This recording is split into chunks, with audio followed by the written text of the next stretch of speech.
زمانے جاہلیت کا یہ دستور تھا کہ عورتیں بیٹھ کر پیشاب کرتی تھی اور مرد کھڑے ہو کر پیشاب کرتے تھے. یہ فرق تھا مرد اور زن کا.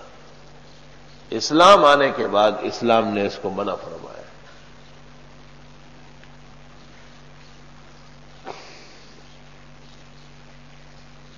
ترمذی میں ہے ام المومنین حضرت عائشہ فرماتی ہے فمن حدثک ان النبی صلی اللہ علیہ وسلم کان یبول قائما فلا تصدقوا ما کان یبول الا قائدا.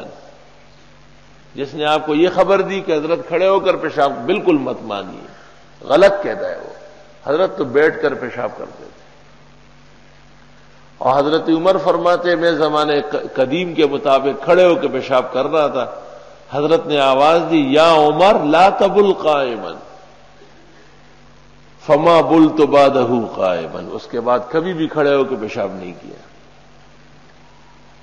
اب جو بخاری کا باب ہے صفحہ 19 پر جلد اول، باب البول قائما وقائدا وکان النبی صلی اللہ علیہ وسلم اتی سباتۃ قوم فبال قائما، یہ منسوخ ہے.